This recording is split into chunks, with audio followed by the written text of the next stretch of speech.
Hi. Oh my God, I'm You're so late. sorry. I know.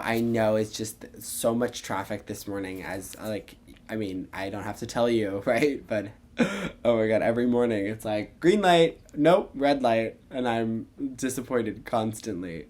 Can I take a That's why seat? you have to work in a buffer. A buffer. A buffer.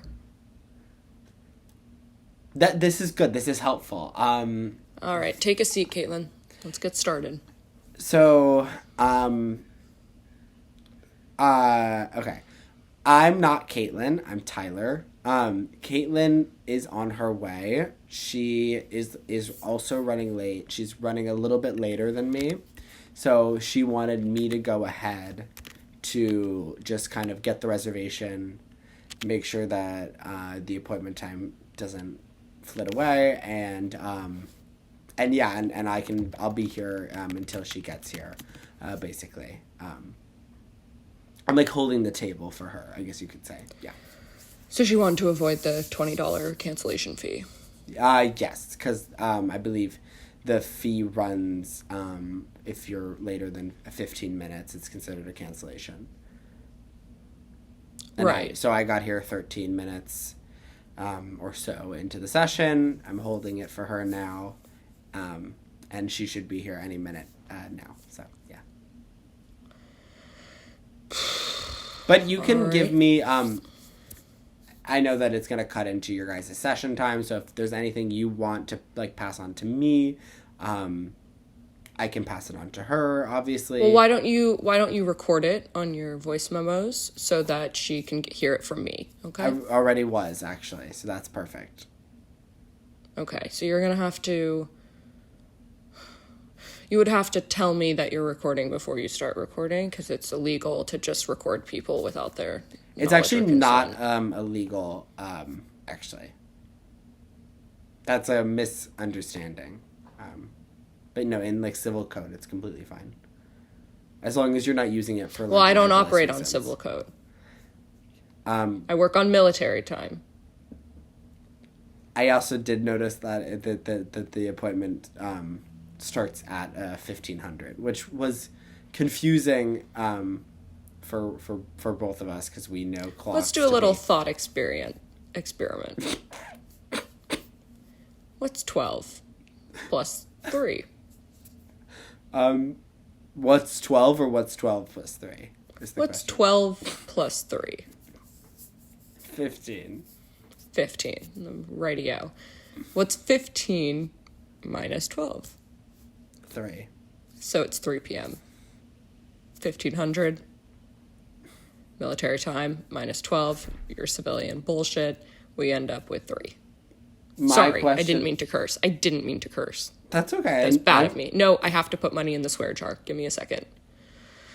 Oh, these QR codes never work to the Venmo for the swear jar. It's such a nuisance. Does it do Zelle? No. And if it did, I wouldn't trust it because they don't have Zelle. Okay. Yeah, then you have to wait for the Venmo to load, I guess. Yeah. I've never seen Venmo on a swear jar before. That's pretty nifty. It's like when you go to buy Girl Scout cookies nowadays, and they're like $5. You're like, oh, I don't have $5, and they're like, we take Venmo, and then you're like, oh, fine, because you wanted them to begin with, but you were hoping that the cash would deny starve you them from for the you. opportunity, right? Yeah. So with mental fortitude, right, I was gonna circle to that because I actually am not totally familiar with what this is. Caitlin just sort of sent me an address and said, "Can you get there in time for me?" I'm Tyler. I actually don't know your name or what you do. I just have the GCal invite. great. Well, I'm Reserve Sergeant Matt. Matt, nice to meet you. Reserve Sergeant Matt. Reserve Sergeant Matt. Yeah, we're gonna need that. I need you to respect my authority while we're doing this. I do, totally. So it's Reserve Sergeant Matt. And I am a bit of what you civilian folks call a life coach, but really I'm here. I served 4 years in ROTC and in college, and so now I'm bringing the skills that I've learned to people who need help, structuring their life a little bit. I mostly work with chronically late folks on getting themselves in ship shop shape to be able to go out into the world on time. And that's what Caitlin signed up for, correct? Because of her chronic tardiness? Yes. Yes, she reached out to me via email and said that she is a chronically late person and she's looking to get a little more regimented. So we signed her up for the premium package, so we meet every day for 4 hours, and I just teach her everything that I know from my stint in the Reserve Officer Training Corps. Thank you for your service, first of all. Thank you. You're welcome. Yeah. So you were deployed were you deployed after college? I wasn't. So I was deployed in college to college. So right. I had signed up for the military and they said, well, we'd really like to pay for your college while you wait to go to the Army. It was very kind of them. And so they sent me to the University of Albany, and there I was working as a Reserve Officer Training Corps with my fellow trainees, many of whom have gone on to really climb the ranks. I was actually dismissed of my service, and I was honorably discharged upon completion of graduating from the University of Albany. They said, you were so great here that we want to give other people a chance to shine in the real Army. Okay. I didn't know they did that. It's rare. Was there like a disciplinary issue? No. As I mentioned, I was honorably discharged. You can't be honorably discharged if there's a disciplinary issue. Unless it's like a petty thing like stealing or something like that. But I didn't do anything wrong. I was an upstanding member of the ROTC University of Albany group, and so that definitely wasn't the issue. It was more so that I just wasn't required to continue on. Okay. Got it. And I can't tell you why. I've just... Okay, that's because that's what I was going to say. So, was it classified? What'd you say? Is it like a national security thing?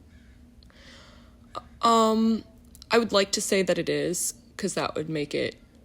But you can't say whether or not it is because it's so classified? I can't say because it's embarrassing and I don't want to. Oh, well, Sergeant Reserve Matt, I mean, just... It's Reserve Sergeant Matt. Reserve Sergeant Matt. RSM. I need to create a mnemonic for that. Give me 1 second. REM Sleep Matt. Does that help? Real shit Matt. Okay, so real shit Matt. You're going to need to scan that QR code. Oh, shit.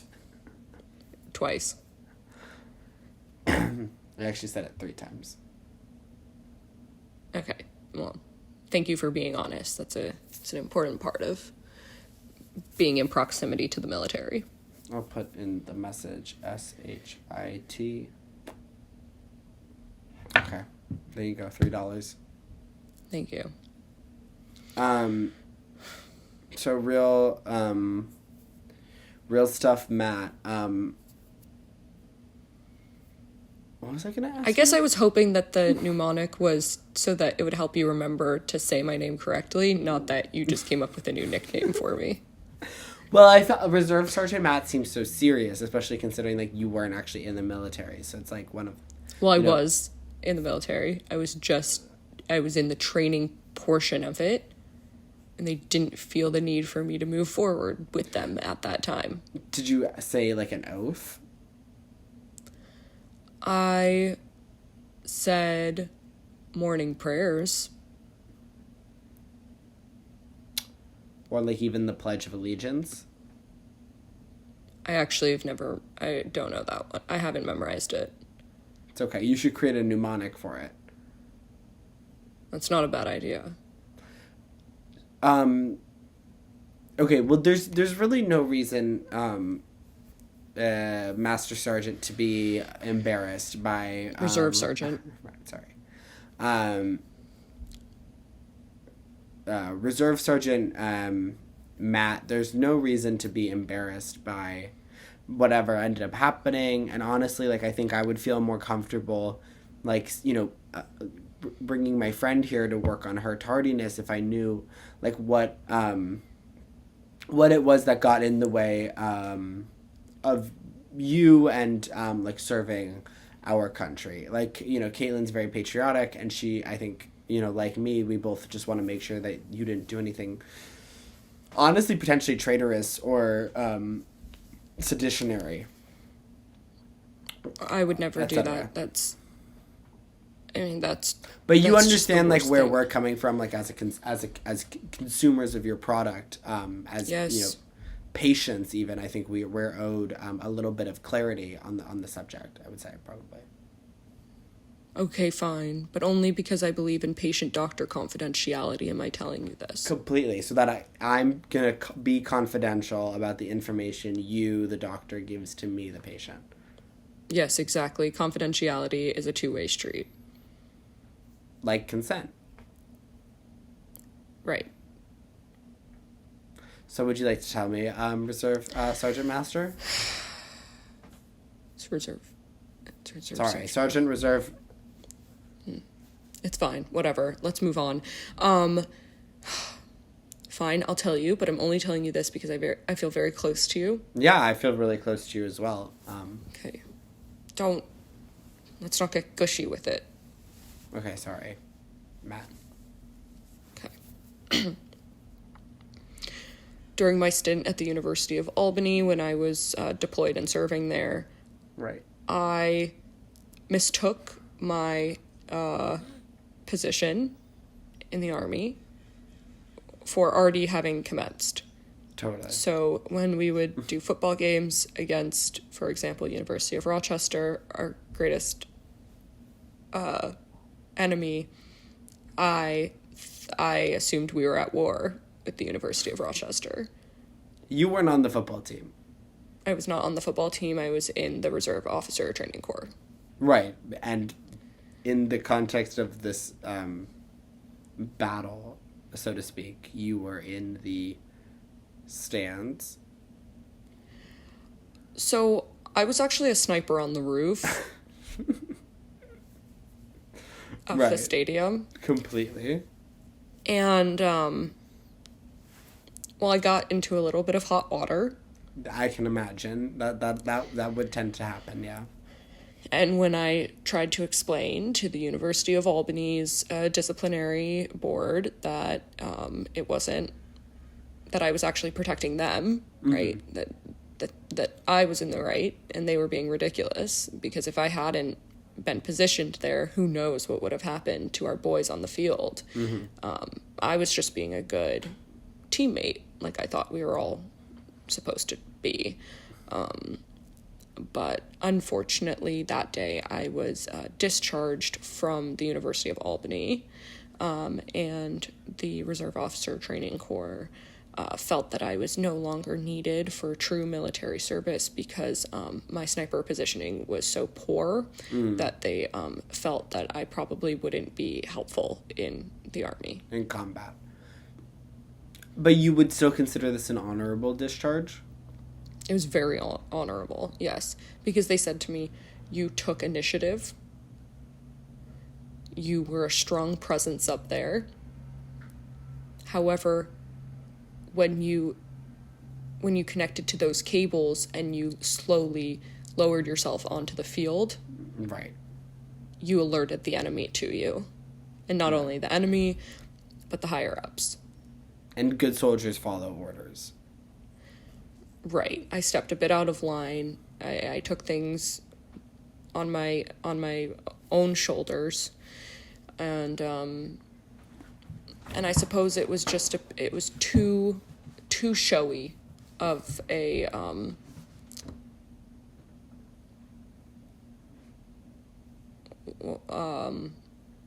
sorry, this is embarrassing. I was never in the military, so I don't know what they call them.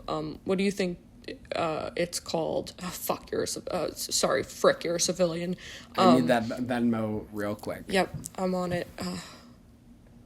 What are you trying to describe to me right now? What's it called when the military goes in and does something? Like battle? No, like extraction, mission? Maybe mission. Any other words that you would know? Invasion? Like when they're like, oh, operation? Operation sounds right. Yeah, totally. Maybe operation. Operation. That's a board game and when doctors do for surgery, so it's a bit confusing. But it can be in multiple things. Okay, so operation then. It was too showy of an operation. Right. Got it. But I'm assuming that you were wearing the camos that you're wearing right now? Yes, exactly, with the hat. Right. Which I wore every single day to school. And that's what people don't understand. And you only have to wear that once a week.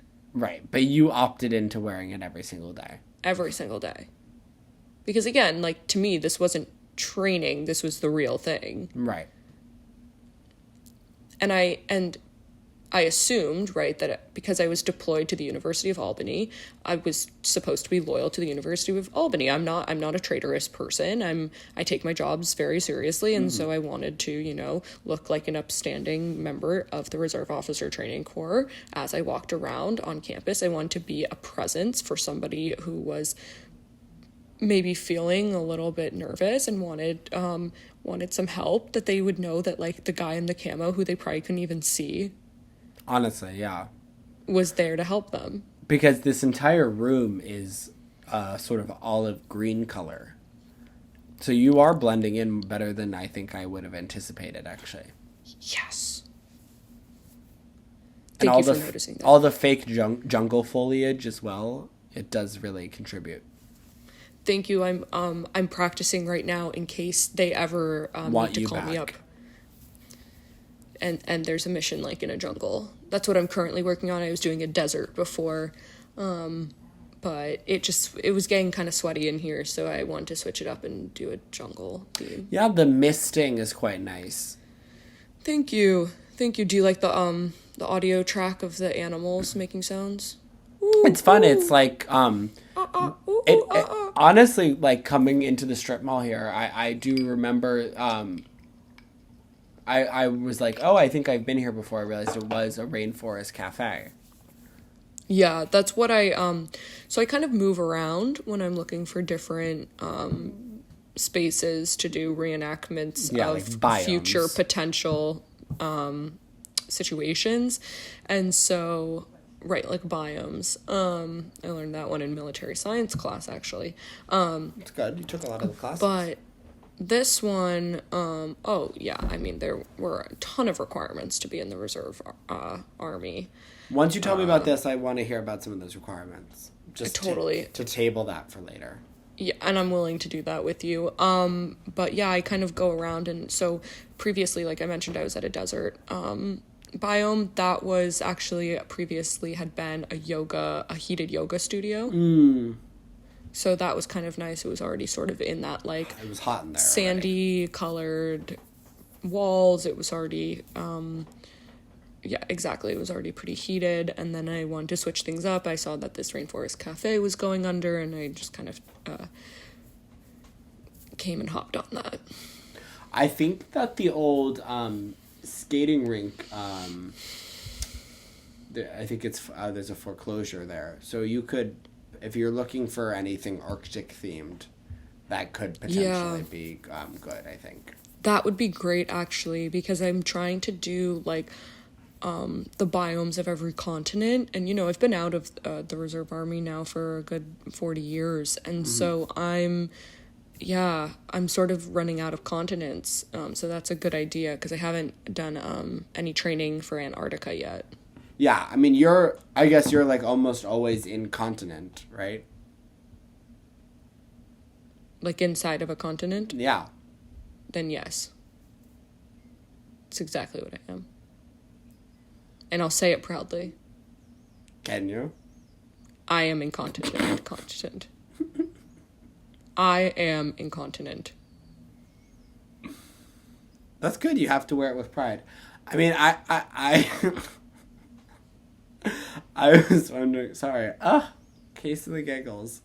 I wanted to hear about those requirements from before, just because I'm a college student myself, finishing up, and I'm at that point really? now where I'm like, like what other classes could I have done, Right. Well, so these ones are specific to members of the Reserve Officer Training Corps. Totally.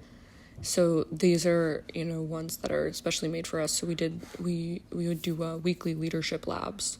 That would just focus on what it would be like to be a leader, which is kind of where I found my passion for life coaching. Right, Though I hadn't realized quite yet that I didn't realize yet that I was going to be channeling those leadership ideas into life coaching. I thought I'd be channeling them into more army. Yeah, warfare. And right. Combat. Exactly. But, it was good regardless, because it's just important to be a leader. Totally. It's better to be a leader than a follower. Would you say that? Because I think part of being in the military is the capacity to follow, right? Well, to follow the leader. Right. And the goal would be obviously to climb To from be follower to leader. Okay, got it. I mean, yes, I guess it's confusing, right? Of course, when I was in the training corps, I was focusing on being a follower. However, upon graduation, what I was meant to be was an officer, and an officer is a leader of, and so, that's why the leadership classes are important. Of course, you still follow, everything and anything the Secretary of Defense says. But in the minuscule, you're a leader of other people. Micro versus macro. Exactly. And that's actually, it's interesting that you bring that up, because that's what they said to me in my disciplinary hearing. Mm-hmm. They said, you're focusing on a very micro form of enemy warfare. Right, totally. And you said I'm micro, like it was just... Well, I said I'm tracking my macros. Right. And making sure I'm getting enough protein, but I didn't think that there was any other macros I was supposed to be tracking at this point in my life. Totally. But they said that the Army's more about, like, macro geopolitics and that kind of thing. Do you have a hard time focusing on the big picture? I like to focus on what's right ahead of me. Mm-hmm. Which is why I'm always... So not the big picture. I guess it's the small picture, or perhaps even a corner of the bigger picture. But I guess it's more... Like a medium picture. Right. A medium picture that fits into a larger picture, but also is... Smaller. The bigger idea of a smaller picture. Okay, got it, yep. It's kind of like Russian nesting dolls of paintings and pictures that I both can be capable of looking to bigger things, but also I tend to not. You opt out of it. Right. I mean, every day, right? Like, I schedule things, and then I make a point of being on time. But sometimes it can be difficult because the thing that I've gotten some feedback from people that I'm very on time. Which is why And Caitlin hired you. right, exactly, and that's why this is what my business is all about. But for a time, you might not believe it, but I was getting the feedback that I was too on time. I was too on time, and I was actually rude to the people I was previously with, because I was scared of not being on time for the next thing I had to go to. So you're kind of so abruptly, interested in that you just leave an area. yes, exactly. I would kind of abruptly leave things because I Like a needed to get to the next retreat, appointment. kind of. I hadn't thought of it that way, but the way you put that is actually really beautiful. And Thank yeah, you. exactly. I tend to retreat so that I can, get to the next thing on time. But that's not really the warrior spirit that our Secretary of Defense is, preaching, encouraging. You know what I mean? I'm doing is Yeah, I mean the ability to, the willingness to just constantly retreat. That's not a warrior. That's not a warrior. It's a ethos. willingness to retreat in order to then do the opposite of retreating. Which is attacking. Yes, attacking the next plan, right? Being on time. But if it's And like, okay, to I can't see through like this current attack, I have to first retreat and then attack somewhere else and then retreat and then attack. It shows a bit of inconsistency, don't you think? Well, I would like to think that it shows a lot of consistency because I'm consistently on time. But you're also consistently not following through. The results are Well, I'm following inconsistent. through on my next obligation. But then what happens when you have to leave that next obligation early? Well, I have to be on time to the next obligation. And the next and the next and the next. Right. And nothing in the grand scheme of things gets completed. Huh. You know? I mean, So maybe like being on time is actually not really a good thing. Maybe I would argue being on time is a hindrance to effectiveness and lethality. and maybe even like having a good life. That's true too. Because a lot of times, like, I'll be on a date or I'll be hanging out with people or I'll be at the movies and I have to leave because I get the notification on my phone that I have 30 minutes till my next thing, and that traffic is heavy and it'll take me 14 minutes. And I always like to put in a buffer, and I like to buffer the buffer. Which is So why I we try were to in get the to things beginning. 30 minutes early, and I usually schedule things on the hour. So you have 30 minutes max at pretty much everything. Yeah. Wait, you like to get to things 30 minutes early? Yeah. So then you have like 15 minutes max if we're going somewhere that's 15 minutes away? Right. Yeah, that doesn't seem to bode well for one's But I'm personal on- life. But I'm on time. Right, you're on time, but you're off base. Physically, No, I was never sent to a base. I was never sent to a base. I mean, my base was the University of Albany until I was discharged. Right. How is your personal life? You mentioned dates. You mentioned some friends. I mean, I just feel like I'm close to you, right? As we said Yeah. before.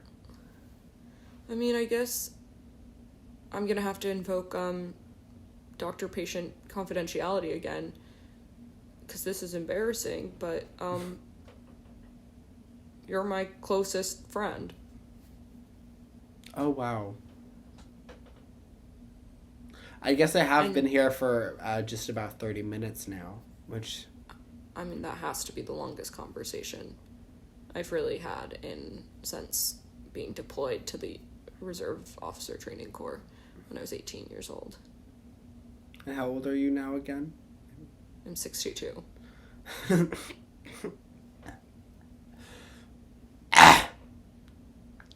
Right.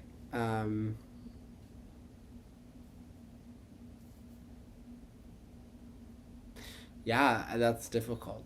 That's a really difficult thing. It's a difficult pill to swallow. I'm glad I could bring this kind of interpersonal connection back into your life, but also. Ding. Oh Oh, is that the door? no, it's my calendar. I have to go because I have a Hinge date in an hour, Right. and it's gonna take 25 minutes to get there. I think Caitlin paid for another half hour of this session. She did, but I have to go because I have a date that I have to get to. Okay. But also she didn't hear anything about anything. Well, that's why you recorded all of the lessons that I've imparted onto you. But I think the message of our recording ended up being that like being late is kind of a good thing and being on time is a bad thing, and I don't know if I really want her to hear that considering how inconveniencing she is. So you're saying that I'm too on time and Caitlin is too late, so there must be a happy medium? Somebody who shows up 13 minutes late to an appointment, which is just the right amount of late. Oh my god. I think it's me. I think it's you too. Tyler, I want to give you this badge that I had from your custom chest. made. As you can see, it says Life Coach. It's all the certification that you'll need. I made it on Cafe Press. So you can have that. And I leave my business to you. You've climbed the ranks and you're the life coach now. Oh my god. Thank you. No, thank you. I'll do you proud, Reserve Master Bader Matt. Thank you. I mean, I'm just I'm euphoric. I'm euphoric with this news. Because since I was 18 I've been trying to lead. Right. And now I have the best guy to follow. Oh. Wow. Oh, Knock, Caitlin knock, just knock. she just texted me she was here also. That's perfect. Hi, Caitlin, come in. Hi. Hi. So sorry I'm late. Oh my god, I feel so bad. I'm sorry. I mean, clearly now you see why I need these services. Caitlin. Thank you for being here, Tyler. You can go now. It's I'll take it over from here. Actually, Caitlin, this Rainforest Cafe here, this belongs to me now. Matt, Say tell what? her about What? it. Hi Caitlin, I'm Reserve Sergeant Matt. Your friend Tyler here, we've discovered is actually the real guru of on time / lateness. I'm too on time, you're too late, and he's just right. He's kind of the Goldilocks of on time. So he owns the business now. Yep. Oh. Yeah. Oh wow. Okay, so I have to pay you $500 an hour for these classes? Yeah. Yeah, I guess so. Okay. Do you take Zelle? No, just Venmo. But you can scan the jar right there. I think that slush goes to me too. Yeah, it does. Yeah. Fuck shit, fuck. That's kind of fun. Because I just can do it now. Sending Money your to own myself. to yourself. I mean, I like to send the money to myself to keep myself accountable, but whatever works for you. You're the master general now. Whoa. Master General Tyler. I'm like so confused, Tyler. Like, are you gonna be able to catch me up on like everything that's happened? Like, this is an insane turn of events. Hey, Caitlin, sit down. Let's get started. Okay.